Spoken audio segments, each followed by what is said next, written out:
Assalamualaikum Bun Sis, bertemu lagi dengan kami NCP RHA Muslim Pemalang, partner resmi Breni Bras.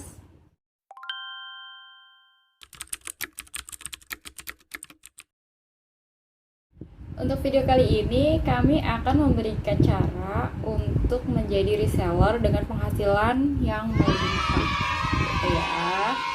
Tapi sebelum itu kita harus tahu dulu nih apa itu reseller, apa itu dropshipper, kayak gitu ya. Nah, yang pertama kita bahas reseller dulu. Apa itu reseller?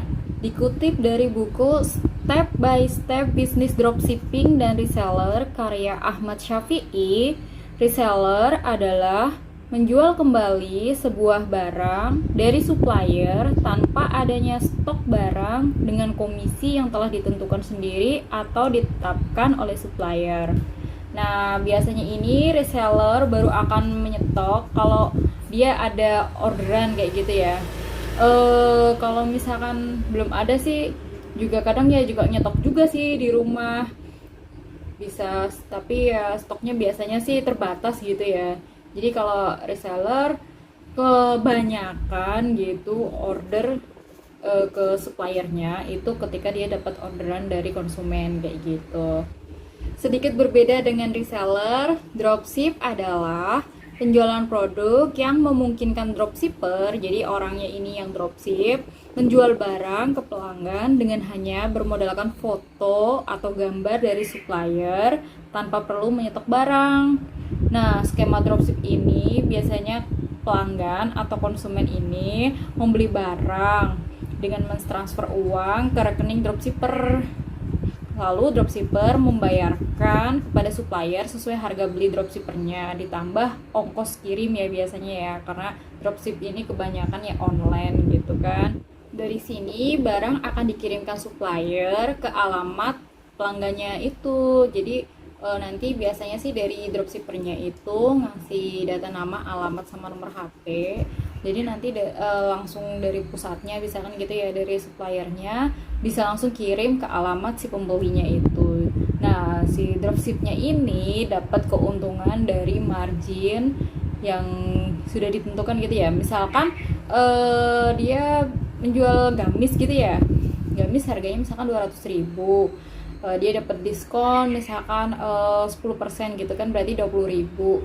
Nah, dia dari suppliernya itu ya, berarti kan dia kan bayar ke suppliernya cuma 180 ditambah misalkan ongkir 10.000 gitu ya, jadi 190 saja. Nah, padahal dia memberikan ke pelanggannya harganya sesuai dengan bandrol misalkan 200.000 tadi sama ongkirnya 10.000, berarti pelanggannya itu bayar ke dia 210.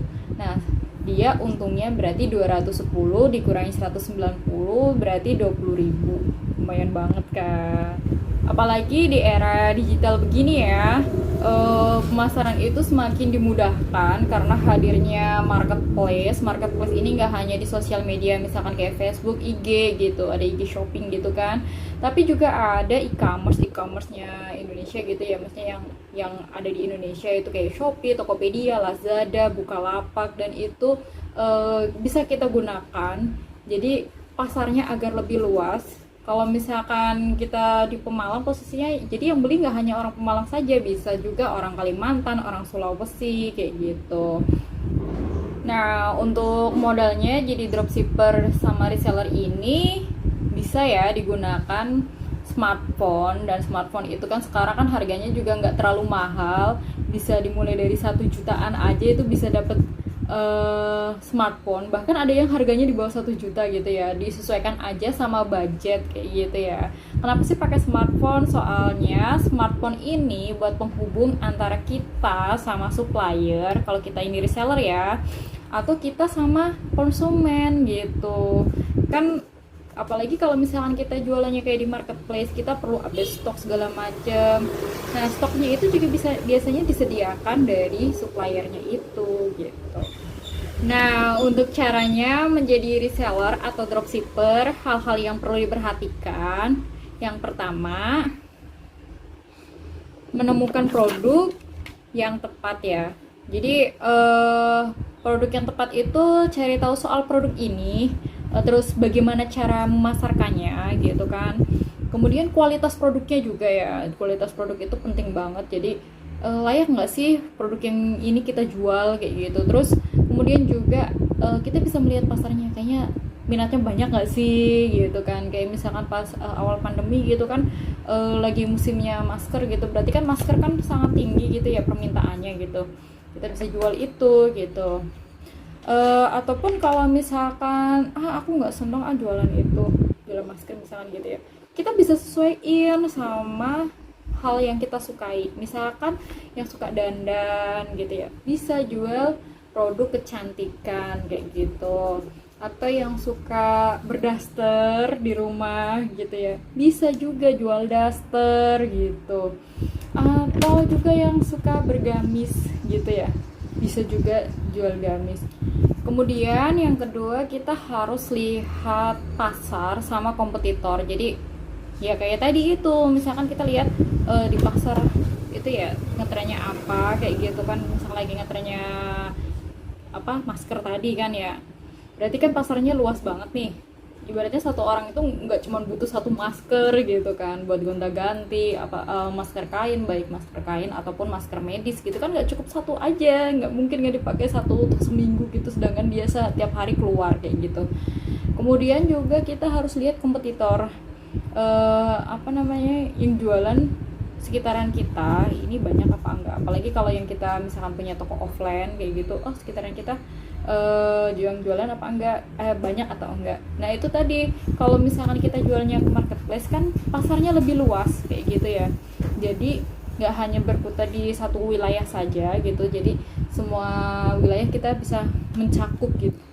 Untuk yang ketiga, kita harus cari supplier yang tepat. Kenapa supplier yang tepat nih ya? Jadi kita kan mempercayakan orderan kita ya ke orang lain gitu kan. Nah makanya itu kita harus cari yang komunikasinya lancar sama kita gitu. Jadi jadi lebih terpercaya aja gitu. Apalagi kalau misalkan suppliernya kita udah punya brandnya brand besar gitu ya, dan itu udah nggak perlu diraguin lagi gitu. Kemudian juga dari balasan kita tanya-tanya lah ya, Mbak, stok ini ada nggak? Kalau dia responnya cepat kan juga kita jadi lebih percaya gitu ya sama suppliernya itu gitu. Kemudian kita juga harus memberikan pelayanan yang terbaik, karena kalau kita memberikan pelayanan terbaik, konsumen akan percaya juga sama kita. Sama kan kayak kita jadi konsumennya supplier gitu kan ya, kalau kita responnya enak gitu kan, kita beli terus gitu ya, ibaratnya sama dia aja belinya daripada sama yang lain kayak gitu. Nah kalau kita juga harus memperlakukan kayak gitu juga ke customer kita, bahkan kalau bisa lebih baik lagi, kita harus ramah kayak gitu. Kalau ya namanya konsumen kan beda-beda ya, kadang ada yang ngeselin, ada yang enak aja langsung saya mau ini, langsung deal, langsung transfer kayak gitu kan. Konsumen itu beragam ya, ada yang perlu sampai 3 hari harus deal, ada yang nanya-nanya tapi nanti ngilang kayak gitu. Jadi kita berikan aja yang terbaik gitu, itu semua akan balik ke kita kok. Kemudian untuk yang kelima itu, jangan lupa memperbaharui informasi produk yang kita jual ya. Jadi kalau misalkan produk yang kita jual ini kan kayak misalkan gamis ini ya, gamis ini kan setiap sebulan kadang juga muncul beberapa model baru kayak gitu ya, kita share gitu. Kenapa sih harus update? Ya iyalah kan, kalau misalkan konsumen lihatnya itu doang kan juga bosen gitu ya gitu. Kecuali kalau misalkan emang produknya emang didesain untuk hanya beberapa model saja, itu udah beda gitu ya. Tapi kalau misalkan kayak produk fashion ini biasanya mengikuti tren gitu ya, tren yang ada. Misalnya lagi tren layar-layar ya, layar-layar gitu, jadi mengikuti tren kayak gitu sih. Untuk cara yang keenam itu taktik menggunakan penjualan online. Jadi kita gunakan nih sosial media kita, kan biasanya ya tiap orang punya Facebook ya, nggak setiap orang sih, kebanyakan kan pada punya Facebook, pada punya Instagram, posting aja jualannya gitu. Jadi orang juga akan lebih kenal gitu ya, lebih kenal sama kita gitu. kalau misalkan ada postingan, dia lagi buka nih, lagi scroll Facebook gitu, ada jualan, pas naksir, siapa tahu rezeki kita gitu kan. Nah, untuk berikutnya itu melakukan evaluasi penjualan ya. Nah, kenapa sih harus melakukan evaluasi penjualan? Pertanyaannya kenapa terus ya? Iya, soalnya penjelasannya itu, kita itu kalau punya usaha ya, pasti kan keinginan kita pasti akan usahanya akan berkembang gitu kan. Namanya usaha berkembang, kita kan juga perlu data-data gitu ya. Penjualan kita udah sebanyak apa gitu kan, sudah sampai mana gitu. Nah, di situ itu dianalisis gitu. Jadi dievaluasi lah bahasanya lah ya, dievaluasi gimana sih jualannya, kalau kita posting di Facebook seperti apa tanggapannya, atau postingan seperti apa yang disukain kayak gitu. Pokoknya kita evaluasi lah apa yang sudah kita lakukan, apakah sudah cukup baik atau ada yang kurang. Kalau ada yang kurang berarti kita harus menambahi gitu ya, kurangnya apa gitu. Kalau misalkan ada yang kurang baik, diganti kayak gitu. Nah, itulah pentingnya evaluasi. Dan untuk yang terakhir adalah kelola hasil dari usaha kita ini. Jadi hasilnya itu kan uang gitu ya biasanya ya. Jadi kalau bisa usahanya mau dibilang kecil, masih sampingan segala macam, kalau bisa dibikin pembukuan kayak gitu. Jadi nggak usah yang ribet-ribet harus laporan keuangan yang ada kas, penjualan pembelian kayak gitu yang dipisah-pisah gitu. Bisa jadi satu gitu, kita bikin yang sesuai sama sebisanya kita gitu. Misalkan tanggal 1 kita beli produk A, harganya misalkan 200 gitu ya. Nah, padahal terus nanti kasih keterangan misalkan diskon dari suppliernya 10%, yaitu 20.000 gitu. Kemudian kita jual harganya 200.000 lagi. Nah, berarti kan kita punya saldo akhir 20.000 gitu kan. Bagaimana ya? Jadi kalau lebih rincinya gitu, nanti kita bisa belajar bareng aja gitu ya. Saya menekankan untuk bikin pembukuan ini itu karena dari hal yang kecil-kecil ini yang kita kadang suka sepelein itu bisa menjadikan kita menjadi lebih besar kayak gitu. Kita punya data itu bisa memberikan kita wawasan gitu ya. Jadi bisa untuk berbagai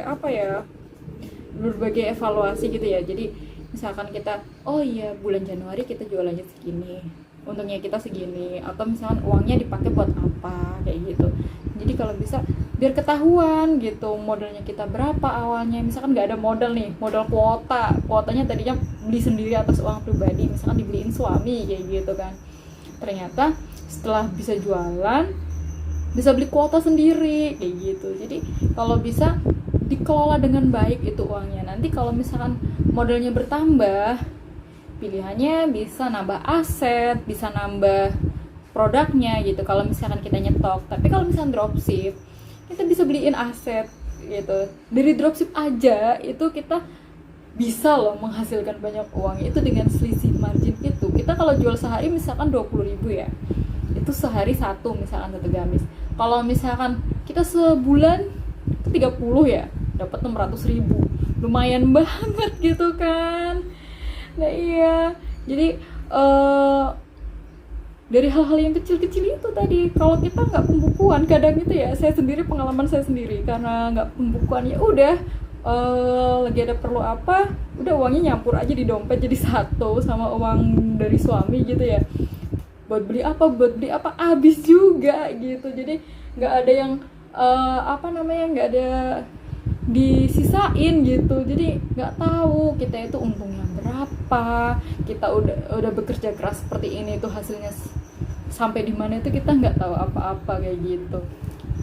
Untuk Nibra sendiri saat ini sedang ada promo kemitraan, yaitu buat Nibras Corner. Nah, Nibras Corner ini syaratnya gampang banget, yang penting punya rak tematik. Jadi kita bikin rak sesuai dengan temanya Nibras.